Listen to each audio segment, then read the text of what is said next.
Boduppal municipal కార్పొరేషన్ల association federation chairman Rapolu Ramulu media సమావేశం. కేటీఆర్పై ద్వేషమెత్తిన Rapolu Ramulu. BRS parliamentary కార్యకర్తల సమావేశంలో సీఎం రేవంత్ రెడ్డి మీద, కాంగ్రెస్ పార్టీ మీద కేటీఆర్ తన అక్కసుతో మాట్లాడుతున్నారని, నిన్ను ఫారెన్లో చదువుకున్నా అని చెప్పే వ్యక్తి చదువుకోని వారు మాట్లాడే విధంగా అనుచిత వ్యక్తాలు చేస్తున్నాడు. ప్రజలు ఇచ్చిన తీర్పుని తట్టుకోలేక కనపు సింహాసనము మీద సునకమును కూర్చోబెట్టి శుభలగ్నమని ఆ కేటీఆర్ మాటలు ఎవరిని ఉద్దేశించి అంటున్నాడు? మీ నాన్న ప్రెస్ కార్పొరేషన్లో సభల్లో మోడీ గీడి అంటాడు. ఒక దేశ ప్రధానిని పట్టుకొని నువ్వేమో రాహుల్ గాంధీని అంటావు. మీడియా సమావేశంలో మీడియా మిత్రులు అడిగిన ప్రశ్నలకు బెదిరించే ధోరణితో మాట్లాడుతారు. నీకెందుకంతా మా అంతర్గత సమస్య. కాంగ్రెస్ పార్టీకి సపోర్ట్ చేసి ఒక ఉద్యమకారుడు, తెలంగాణ ఉద్యమకారుడు, తెలంగాణ కోసం నిత్యము ప్రజల కోసం నిస్వార్థంగా పోరాటం చేసినటువంటి జేఏసీ పెట్టి అన్ని పార్టీలు కూడా ఏకతాటిపై నడిపించినటువంటి వ్యక్తి కోదండరామ్ గారు. నువ్వేమన్నావు గతంలో? రేవంత్ రెడ్డి బంగారు, అది కోదండరామ్ గారు బంగారం ముద్దనాయా? చూపేవా కోదండరామ్, నీ ముఖం చూపి ఎంత మంచుకుంటే ఆయన బంగారం ముద్ద అన్నావు. తర్వాత ఏమన్నాడు? ఈయనేవాడా ఈయనకు వాడపమ్మని గెలిచిండే ఎప్పుడన్నా కోదండరామ్? మీ నాన్న బట్టవాది కాడా? మీ నాన్న సిగ్గు శరీరం లేకుండా మాట్లాడుతుండా? రేవంత్ రెడ్డి గారు మాట్లాడుతుండ్రా? కోదండరెడ్డి గారు ఒక మేధావి, ఒక ఇంటలెక్చువల్, ఒక ప్రొఫెసర్. ఆయన సలహాలు తీసుకుంటే తప్ప ఆయన కాంగ్రెస్ పార్టీకి సపోర్ట్ చేసి తన అభ్యర్థులు నిలబెట్టకుండా మరి సపోర్ట్ చేసినందుకు ఆయనకు మనము తెలంగాణ ఉద్యమకారుడిగా గౌరవించారు. అది తప్ప. అది కూడా ఒక విద్యాశాఖ మంత్రి పోతా ఉన్నాడు. నువ్వు ఆయనను వాడుకొని అదే ఉద్యమ కాలంలో ఆయన సెంటిమెంట్ను ఆయన శ్రమంతా దోసుకొని ఇలా ఆయన ఇంటి మీద కూడా దాడులు చేపించి తలుపులు బద్దలు కొట్టి లోనికి ప్రవేశించిన దొంగన ఆయన దొంగనా లేకపోతే వేరే ఇంకేదన్నా ఎక్స్బిస్టా? ఆయన ఇంటి మీద దాడి చేస్తాను. ఆయన తలుపులు పెట్టుకుంటే పొద్దున అంత నీకు ఇబ్బంది ఇదంటే ఆయన పొద్దున చెయ్యి అరెస్ట్గా. కానీ రాత్రి తలుపులు 12 గంటలకు పోయి ఇంటి మీద దాడి చేసి తలుపులు బద్దలు కొట్టి ఆయన అరేంజ్ చేస్తావా? ఇదేం దౌర్జన్యం? నీ దౌర్జన్యం కాదా? కాబట్టి కోదండరామ్ గారి పార్టీ ఇష్టం. నువ్వు ఎవడు మాట్లాడి నీకన్నా నీకేం అధికారం ఉంది? నువ్వు ఎట్లాగో వీళ్ళని గౌరవించే తత్వం మీకు లేదు. కానీ కాంగ్రెస్ పార్టీకి ఒక తత్వం ఉంది కదా, రేవంత్ రెడ్డికి ఒక జ్ఞానం ఉంది కదా. మాట ప్రకారము నువ్వు కమ్యూనిస్టుల ఇద్దరిని మునుగోడు ఎలక్షన్లలో నీ అవసరానికి వాడుకొని వాళ్ళ సపోర్ట్ తీసుకొని వాళ్ళతో పొత్తు ఉంటుందని ముందుకే వాళ్ళను పక్కకు పడేసి నీ అభ్యర్థులు నిలబెట్టుకున్నావు. వాళ్ళు మాట తప్పినావు. నువ్వు వాళ్ళని హక్కు చేర్చుకొని వాళ్ళకి చెరొక ఎమ్మెల్యే సీట్ ఇస్తా అంటే ఒక ఆయన వచ్చింది, ఒకళ్ళు రాలేదు. ఆయన సాంబశివరావు గారికి గెలిచింది. రేపు ఎన్నికలలో కూడా 2 ఎంపీ సీట్లు కూడా ఇవ్వబోతూ ఉన్నారు. నీకేం చెప్పేది? నీ లెక్క వాడుకొని వదిలేసే తత్వము మరి రేవంత్ రెడ్డిది కాదు. ఇంకా చాలా విశాలమైన ఆ హెచ్చుతగ్గులు కులపరంగా ఇంతవరకు బీసీ జనాభా లెక్కలేదు కాబట్టి బీసీ రిజర్వేషన్ లేవని కులగణన చేపడుతుంది. ఏ కులం ఎంత పర్సెంటేజ్ ఉంది, ఏ కులము ఎంత ఉన్నది, బీసీలు ఎంత, ఎస్సీలు ఎంతమంది లాభి పొందుతున్నారు, ఓసీలలో ఎంతమంది పేదవాళ్ళు ఉన్నారు, ఇది లెక్క చేసి కరెక్ట్ లబ్ధిదారులకు అందియాలి ఈ ప్రయోజనాలు, ప్రభుత్వ పథకాలు అని చెప్పి చూస్తున్న పరిపాలన రేవంత్ రెడ్డి గారిది. సెక్రటరియట్లకు మేడ్చల్ జిల్లా గట్కేసర్ మున్సిపల్ గట్టు మైసమ్మ జాతర సందర్భంగా ముఖ్య అతిథులుగా మాజీ మంత్రివర్యులు ఈటల రాజేందర్ గారు, బీజేపీ పార్టీ జాతీయ నాయకులు మురళీరావు గారు, మేడ్చల్ నియోజకవర్గం కంటెస్టెంట్ ఎమ్మెల్యే, బీజేపీ పార్టీ రాష్ట్ర కార్యవర్గ సభ్యులు, రాష్ట్ర ఎంపీలు, ఫోరం అధ్యక్షులు, గట్కేసర్ మండలం ఎంపీ ఏనుగు సుదర్శన్ రెడ్డి గారు అమ్మవారిని సర్దించుకొని ప్రత్యేక పూజలు నిర్వహించారు. రాష్ట్రంలో ఉన్న ప్రజలు సుఖ సంతోషాలతో ఆరోగ్యాలతో ఉండాలని కోరునన్నారు. ఈ కార్యక్రమంలో నాయకులు, గ్రామ ప్రజలు, భక్తులు పెద్ద ఎత్తున పాల్గొన్నారు.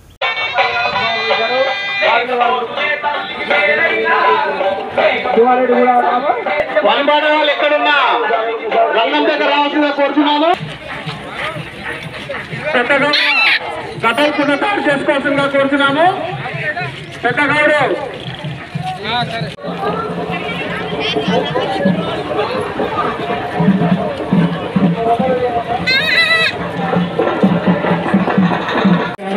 వాటిని తెలంగాణ ముఖ్యమంత్రి రేవంత్ రెడ్డితో ఇటీవల నలుగురు బీఆర్ఎస్ ఎమ్మెల్యేలు కలవడం రాజకీయంగా పుట్టిందని, ఇది జరిగి రోజులు కూడా గడవక ముందే మరో బీఆర్ఎస్ ఎమ్మెల్యేలు ప్రకాష్ గౌడ్ రేవంత్ రెడ్డితో భేటీ కావడం ప్రాధాన్యత సంతరిస్తుంది. ఈ సందర్భంగా రేవంత్ మిత్రుడు వేనం నరేందర్ రెడ్డి కూడా అన్నాడు, మీరు దాదాపు గంట సేపు చర్చలు జరిపారు. రేవంత్ రెడ్డి, ప్రకాష్ గౌడ్ గతంలో తెలుగుదేశం పార్టీలో కలిసి పనిచేశారు. 2009-2014 ఎన్నికల్లో టీడీపీ నుంచి ప్రకాష్ గౌడ్ గెలిచేందుకు 2014 ఎన్నికల తర్వాత ఆయన బీఆర్ఎస్లో చేరారు.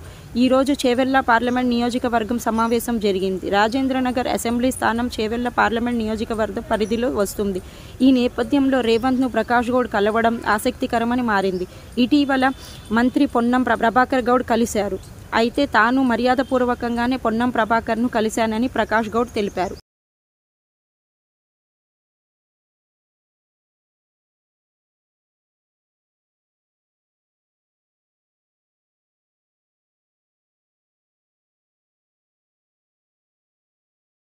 తెలుగుదేశం పార్టీ జాతీయ ప్రధాన కార్యదర్శి నారా లోకేష్ జన్మదినోత్సవాన్ని పురస్కరించుకొని మంగళగిరిలోని నారా లోకేష్ క్రీడా ప్రాంగణంలో మంగళగిరి ప్రీమియర్ లీగ్ 2 క్రికెట్ పోటీలు నిర్వహించారు. తాడేపల్లికి చెందిన వల్లభనేని వెంకట్రావు యూత్ జట్టు విజేతగా నిలిచింది. ఈ మధ్యాహ్నం వల్లభనేని వెంకట్రావు యూత్ వర్సెస్ అన్స్టేపబుల్ జట్ల మధ్య ఉత్కంఠభరితంగా జరిగిన ఫైనల్ మ్యాచ్లో వల్లభనేని వెంకట్రావు యూత్ జట్టు గెలుపొందింది. నియోజకవర్గం నాయకులు ఇరు జట్లు క్రీడాకారులు పరిచయం చేసుకోగా జాతీయ గీతాలతో ఫైనల్ మ్యాచ్ను ప్రారంభించారు. ఈ మ్యాచ్ను టీడీపీ జాతీయ ప్రధాన కార్యదర్శి నారా లోకేష్ ఇతర ముఖ్య అతిథులు కలిసి వీక్షించారు. అనంతరం బహుమతులు ప్రదానం చేశారు.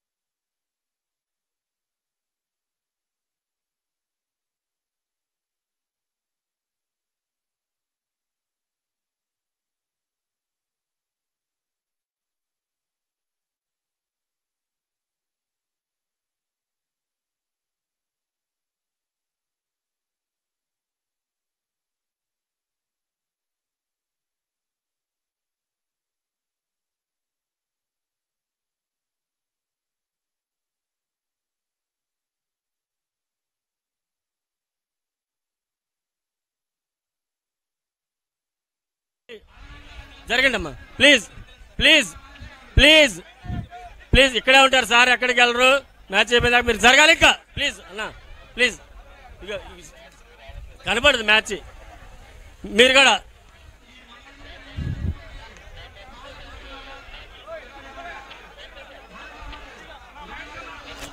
ప్లీజ్ అన్న కొద్ది కోఆపరేట్ చేయరా ప్లీజ్. కొంచెం జరగండి అన్న, మనం ఎక్కడ జరగండి అన్న, జరగండి అన్న. ఈ కార్నర్ కనపడదు, అటు నుంచి మూల కనపడదు అసలు. హలో హలో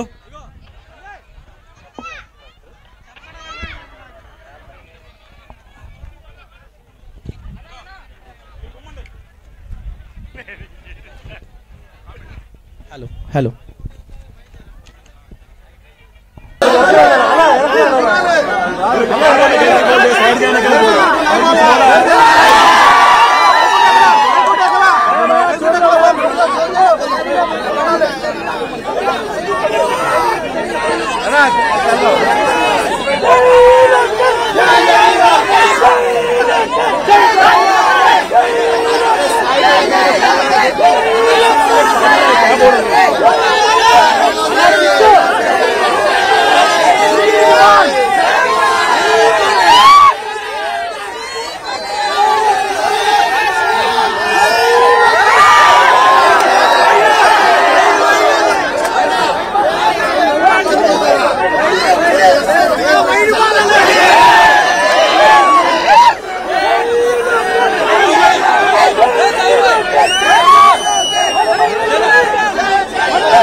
ఆంధ్రప్రదేశ్ రాష్ట్ర రాజకీయాల్లో కీలక పరిణామాలు చోటు చేసుకుంటున్నాయి. ఇప్పుడు ఏం జరిగిందో అన్ని స్థితుల్లో నెలకొలింది. వైఎస్ షర్మిల కాంగ్రెస్ పార్టీ బాధ్యతలు తీసుకున్న తర్వాత ఏపీ రాజకీయాలు మరింత రసవత్తంగా కొనసాగుతున్నాయి.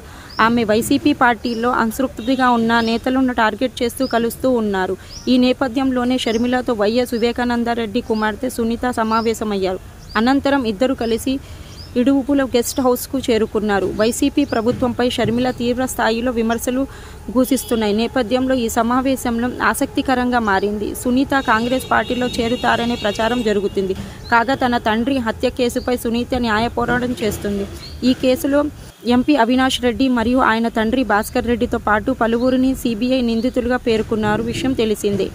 ఇలాంటి నేపథ్యంలో వైఎస్ షర్మిల సునీత సమావేశం ఆసక్తిని రేపుతుంది.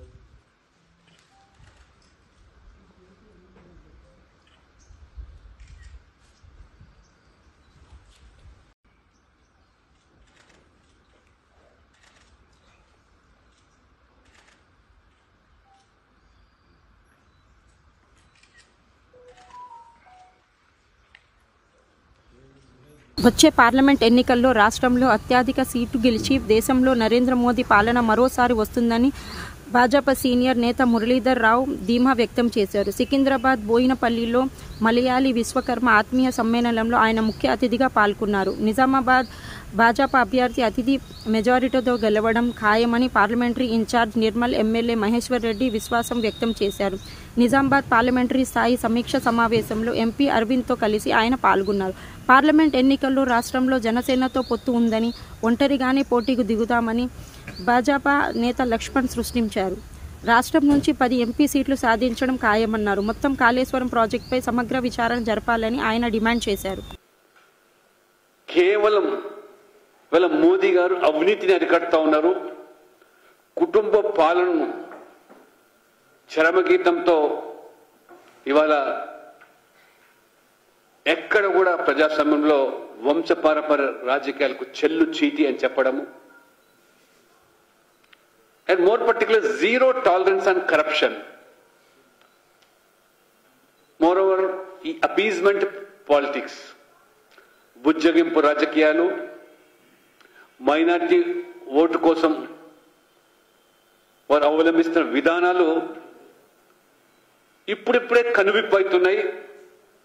కాంగ్రెస్ పార్టీ వీళ్ళ మోదీ గారు దేశం కోసం, దేశమే నా కుటుంబం అని చెప్పి వారు పనిచేస్తూ ఉంటే, కాంగ్రెస్ పార్టీ కేవలం ఇవాళ నెహ్రూ గాంధీ కుటుంబ సభ్యుల కోసం పనిచేసే పార్టీగా, అదే రకంగా కొన్ని కుల పార్టీలు, అవినీతి పార్టీలు వాళ్ళ కుటుంబ ప్రయోజనాల కోసం కూటమిగా ఏర్పడితే ఈరోజు తేలిపోతా ఉన్నది. అందుకనే ఇవాళ నరేంద్ర మోడీ గారు ఒకవైపు అభివృద్ధికి ఆ ప్రగతి పరుగులు తీస్తా ఉంటే, ఈ పేదల సంక్షేమం పేరు మీద చివరి వ్యక్తి కూడా దళారీ వ్యవస్థ లేకుండా, కించిత్తు అవినీతికి తావు లేకుండా ఈ 10 సంవత్సరాల కాలంలోనే 32 లక్షల కోట్ల రూపాయలు పేదల బ్యాంక్ ఖాతాలకు నేరుగా వారు చేరిస్తే, దానికి తోడు ఇవాళ సామాజిక న్యాయం పేరు మీద సబ్కా సాత్ సబ్కా వికాస్ అని అన్ని వర్గాల ప్రజల కోసం, బీసీల హక్కులు సాధించుకోవాలంటే ఐక్యమే కేంద్ర ప్రభుత్వంపై పోరాడాలని ఎమ్మెల్సీ కవిత పిలుపునిచ్చారు. భావితరాల కోసం విద్యార్థి, ఉద్యోగులు ఉన్నతి కోసం అలుపెరుగక ఉద్యమించాలి. మధ్యప్రదేశ్కు చెందిన ఓబీసీ ఫ్రంట్ వ్యవస్థాపకుడు దామోదర్ సింగ్ యాదవ్ చేపట్టబోయే పీడిత అధికారి యాత్రను ఈ రాష్ట్రంలో దాతీయ పట్టణంలో ప్రారంభించనున్నారు.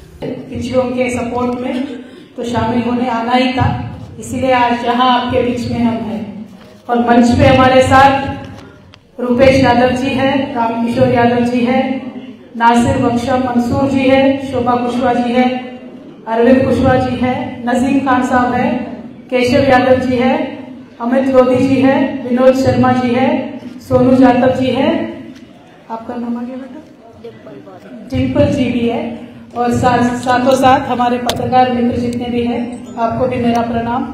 और जितने भी हमारे साथी दामोदर यादव जी के सपोर्टर्स जो आज यहाँ शामिल है इस यात्रा को सक्सेस बनाने के लिए, आप सबको भी मैं प्रणाम करती हूँ।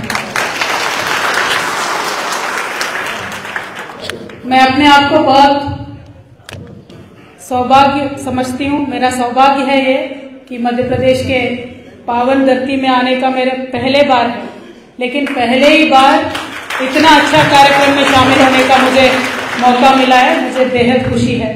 और माता पीताम्बरा के भी दर्शन का सालों से इच्छा थी, लेकिन आज वो भी होने वाला है, तो बहुत अपने आप को मैं सौभाग्य समझती हूँ। मेरा सौभाग्य है, आप सभी से मिलने का भी मुझे बहुत बेहद खुशी है। मध्य प्रदेश का जब भी जिक्र होता है, मध्य प्रदेश के बारे में जब भी कोई बात करते हैं, झांसी की रानी की तो बात आती ही आती है, हमारी झलकारी बाई की भी बात आती है, हमारी अवंती बाई की भी बात आती है, और हमारे अहल्याबाई होलकर के बारे में बात होती है। ప్రభుత్వం 100 రోజుల్లో 6 గ్యారంటీలు అమలు చేయకపోతే ప్రజలు కుర్ర కాల్చివాత పెట్టడం ఖాయమని మాజీ మంత్రి ఎమ్మెల్యే హరీష్ రావు అన్నారు. లోక్సభ ఎన్నికల్లో సన్నాహకంలో భాగంగా మెదక్ జిల్లాలో నియోజకవర్గ స్థాయి కార్యకర్తల సమావేశంలో పాల్గొని ఆయన కాంగ్రెస్పై తీవ్ర స్థాయిలో మండిపడ్డారు. కర్ణాటకలో అధికారంలోకి వచ్చి 8 నెలలైన 5 గ్యారంటీలు అమలు చేయలేకపోయారని విమర్శించారు. 6 గ్యారంటీలు అమలులోకి బడ్జెట్ సరిపోదని తెలిసిన దరఖాస్తులు పేరుతో ప్రజలను మోసం చేస్తున్నారని హరీష్ రావు ఆరోపించారు. 11 చేస్తే 12 ఇంకెప్పుడైతుంది అన్నట్టు కొద్దిగా మనకు కూడా అర్థం కాలే. వెనకట ఒక రాజుగారు ప్రజా దర్బార్ నిర్వహిస్తుండట. ప్రజా దర్బార్ నిర్వహిస్తా ఉంటే 2 మంచి కొత్త కత్తులు తెచ్చి వాళ్ళ సైన్యాధిపతి బహుకరించాడు. కత్తులు బాగున్నాయని దాన్ని తీసి ఇట్లా ఇట్లా అని మంచిగా దాన్ని నూరు నెట్ చేసి చూస్తా ఉండి ఇట్లా తిప్పి చూస్తున్నట్టు రాజుగారు. చూడంగా ఏమైంది, ఆ తిప్పేటప్పుడు ఆయన రాజుగారి ఆ కత్తి చిట్కన వేలికి తనగానే తెగిపోయి కింద పడ్డదట. చిట్కన వేలు కింద పడి రక్తం గారుతుంది. మరి అక్కడున్న మంత్రి, ఆ రాజుగారి మంత్రి అన్నాడట, రాజుగారు ఏది జరిగినా అంతా మన మంచికే జరిగింది అన్నాడట. రాజుగారికి కోపం వచ్చిందట, నా ఏళ్ళు తెగిపోయి నేను రక్తం గారి బాధపడుతుంటే వీడేమో అంత మంచికే అనబట్టే వీళ్ళు లోపలేసేది జైలు అన్నాడట. అయితే రాజుగారు చెప్పే పాపం బట్టలందరూ వచ్చిన మంత్రిని తీసుకుపోయి జైల్లో పెట్టారు. సరిగా ఆ తర్వాత కొద్ది రోజుల తర్వాత రాజుగారు ఎప్పుడు ఆయనకు వేటకు వెళ్ళుడు అలవాటు. ఓసారి వేటకు పోయింది. వేట చేసుకున్నప్పుడు అడవిలో రాజుగారికి ఒక చిన్న కుటీరం కూడా ఉండేది. వేట అంతా చేసుకొని వచ్చి అలసిపోయి ఆ కుటీరంలో అడవిలో పండుకున్నాడు. అడవిలో కూడా రకరకాల జాతులు మనుషులు ఉంటారు కదా, తెగలు, గిరిజన జాతుల వాళ్ళు ఆ అడవిలో ఉండేటువంటి వాళ్ళు ప్రతి సంవత్సరం పండుగకు వాళ్ళు ఉత్సవాలు జరుపుకుంటూ ఉంటారు. సో తిరుగుతూ ఆ జాతి వాళ్ళు రాజుగారిని వాళ్ళ ఉత్సవాల్లో ఏంటంటే ప్రతి సంవత్సరం పండుగకు నరబలి ఇవ్వాలి. ఈ రాజుగారిని చూస్తాడు, మంచిగా గట్టిగా ఉన్నాడు, ఎత్తు పొడువు అజం మంచి రాజా, ఎట్లా బాగుంటాడు కదా, ఈయన మంచిగా ఉన్నాడు, ఈయన దొరికిండని చెప్పి రాజుగారిని పట్టుకొని పోయిందిగా. పొద్దుగాలు చేయాలి, సాయంత్రం మంచిగా మంగళ స్నానం చేపిస్తుంటారు రాజుకు. మంగళ స్నానాలు అన్ని మంచిగా చేసిగా బలిచ్చే ముందు అన్ని తయారు చేస్తున్నట్టు రాజును. వాళ్ళ ఆచారం ఏంటంటే ఎవరినైతే బలిస్తారో ఆయనకు అంగవైకల్యం ఉండొద్దు, అన్ని మంచి కాళ్ళు చేతులు ఏళ్ళు బరాబర్ ఉంటేనే ఇయ్యాలన్నట. అయితే అన్ని ఎత్తుకుతున్నట. ఎత్తుకుతే నాకు చిట్కనే వెళ్ళలేదు. అరే ఈ చిట్కనే వెళ్ళలేదని బలి ఇద్దని చెప్పి అంతా తయారు చేసినాక చూసి నువ్వు బనికిరావు పోనేలా కొట్టిదట. ఆ రాజు బతుకు జీవుడా అని రాజ్యానికి వచ్చిండు. అప్పుడు ఆలోచనలు పడ్డాడట, నిజంగా మా మంత్రి గారు ఎంత దూరదృష్టితో చెప్పిండు, అంతా మన మంచికే అన్నాడు. నిజంగా ఏలుముంటే ఇయ్యాల నేను ఆయన బలైపోతుంది కదా, నేను బతికిపోయినా అనుకొని ఆ మంత్రి గారిని మంచిగా మంగళ స్నానాలు చేయించి ఆయన మంచిగా తయారు చేసి పట్టుకరా పోండి అన్నాడట. సో ఆ మంత్రి గారిని మంచిగా అంతా స్నానం గినం చేసి పట్టుకొస్తుంటే ఆయన భయపడ్డాడట మంత్రి. మళ్ళెందుకు పిలిచిండు, మళ్ళీ ఏమన్నా చేస్తాడా ఏంది నన్ను, ఇప్పుడే ఇన్ని రోజులు జైలు వేసని భయపడుకుంటూ పోయిండట మంత్రి గారు. పోగానే రాజుగారు అన్నారట, మంత్రి గారు నువ్వు ఆ రోజు ఎట్లా అన్నావో ఏమన్నావో గాని నేను నిజంగానే నువ్వు అన్నదే నిజమైంది, ఇట్లా ఇట్లా అయింది, లేకపోతే నేను సచ్చే పోతుంటి, నేను ఈ రాజ్యానికే రాకపోదు, మీకు గనబడకనే పోతుంటి. ఇవాళ అది ఏ ముహూర్తాన్ని అన్నావో కానీ నువ్వు అన్నదే మంచిదైందయా, నాకు నా మంచికే అయింది అని అన్నాడు. అని నేను తప్పయింది నాది, నువ్వు ఆ రోజు నువ్వు అట్లా అంటే నా మనసు నొచ్చుకొని నేను జైల్లో పెట్టినా, నువ్వేమనుకోకు, నాది తప్పైంది అని రాజుగారు మంత్రిని అన్నాడట. మంత్రి అన్నాడట, రాజుగారు నిజంగా అది నా మంచికే అయిందని మంత్రి అన్నాడట. అప్పుడు నీ మంచికి ఎట్లా అయిందా అని రాజు అడిగిండట. రాజుగారు వేటకు పోయేటప్పుడు నీ ఎంబడ నేను రాకపోదునా, నీ ఏళ్ళు మంచిగా లేదని నన్ను బలితురు కదా, నేను జైల్లో ఉన్నా కనుక నేను కూడా బతికిపోయినా నా మంచిగా అయింది అన్నాడట. ఇప్పుడు ఏదైనా మనం మీరు ఉత్సాహం పొందాలని చెప్పిన వేరేం లేదు, ఏదైనా మన మంచికే అయింది. ఇవాళ ప్రజలు కూడా అన్ని ఆలోచన చేస్తున్నారు, పాలేందో నీళ్ళేందో తేలిపోయింది, మంచి చెడు అర్థమైంది. ఇంకా 2 నెలలే అయింది కాదే. మొన్న కర్ణాటకకి ఎవరు వచ్చింది నా దగ్గరికి, వాళ్ళతో అదొకటి ఇదోటి ఏదో మాట్లాడుతూ మాట్లాడుతుంటే మీ దగ్గర ఎట్లుంది భయ్ పార్లమెంట్ ఎలక్షన్లో అని అడిగిన. ఆడ కూడా కాంగ్రెస్ గెలిచింది కదా అన్న, మా దగ్గర మొత్తం పాస్ అయిపోయింది కాంగ్రెస్ పార్టీ, 8 నెలల వాళ్ళు గెలిచి 5 గ్యారెంటీలన్నీ ఆగమైపోయినాయి, ఇప్పుడు ఎవడు కాంగ్రెస్ పార్టీకి మా దగ్గర ఓటేసేట్లేడు అన్నాడు. ఎందుకు అన్నా, పొద్దున్న టాలీవుడ్ స్టార్ హీరో వెంకటేష్ కు నాంపల్లి కోర్టు షాక్ ఇచ్చింది. వెంకటేష్ తో పాటు ఆయన కుటుంబ సభ్యులు హీరోలు రానా, అభిరామ్, సోదరుడు దగ్గుపాటి సురేష్ బాబులపై కేసు నమోదు చేయాలని కోర్టు ఆదేశించి నందకుమార్ అనే వ్యక్తి ఇచ్చిన ఫిర్యాదుపై కోర్టు విచారణ జరిపింది. కోర్టు ఆదేశాలకు ధిక్కరించి డెక్కన్ కిచెన్ హోటల్కు కూల్చివేశారని ఆయన తన ఫిర్యాదులో పేర్కొన్నారు. కోట్ల రూపాయల విలువైన బిల్డింగ్ ధ్వంసం చేసి ఫర్నిచర్ ఎత్తుకెళ్లారని తెలిపారు. లీజు విషయంలో తనకు కోర్టు ఆదేశాలు ఉన్నప్పటికీ అక్రమంగా కూల్చివేశారని ఫిర్యాదులు పేర్కొన్నారు. జీహెచ్ఎంసీలో అధికారులు పోలీసులతో కుమ్మక్కై వెంకటేష్, సురేష్ బాబు, రానా, అభిరామ్ హోటల్ను కూల్చేశారని చెప్పారు. 60 మంది ప్రైవేట్ ఓనర్లను పెట్టుకుని హోటల్ ధ్వంసం చేశారని అన్నారు. దీనివల్ల తనకు ₹20 కోట్ల నష్టం వాటిల్లిందని చెప్పారు. బాధ్యతపై చట్టపరమైన చర్యలు తీసుకోవాలని కోర్టును కోరారు. ఈ క్రమంలో వెంకటేష్ కుటుంబం సభ్యులపై కేసులు నమోదు చేయాలని నాంపల్లి కోర్టు ఆదేశాలు జారీ చేసింది. తెలంగాణ ముఖ్యమంత్రిగా రేవంత్ రెడ్డి బాధ్యతలు స్వీకరించాక ఆయనతో టాలీవుడ్ ప్రముఖులు భేటీలు కొనసాగుతున్నాయి. ఇవాళ కూడా పలువురు సినీ ప్రముఖులు సీఎం రేవంత్ రెడ్డిని ఆయన నివాసంలో మర్యాదపూర్వకంగా కలిశారు. ప్రముఖ నిర్మాత, Telugu film chamber of commerce అధ్యక్షుడు దిల్ రాజ్, తెలుగు చలనచిత్ర నిర్మాతల మండలి అధ్యక్షుడు కేఎల్ దామోదర్ ప్రసాద్, నిర్మాత మండలి కార్యదర్శి YPS Chowdary, Telangana film chamber of commerce అధ్యక్షుడు సునీల్ నారంగ, తెలంగాణ ఫిలిం ఛాంబర్ కార్యదర్శి కె అనుపమరెడ్డి, ప్రొడ్యూషన్ గిల్డ్ అధ్యక్షుడు పివి రవికిషోర్, ఉపాధ్యాయులుగా Supriya, Yarlagadda, treasurer Bavineedu, cine employees federation అధ్యక్షుడు అనిల్ కుమార్, కార్యదర్శి టీఎస్ఎన్ దోరనేడు సీఎం రేవంత్ రెడ్డిని కలిశారు.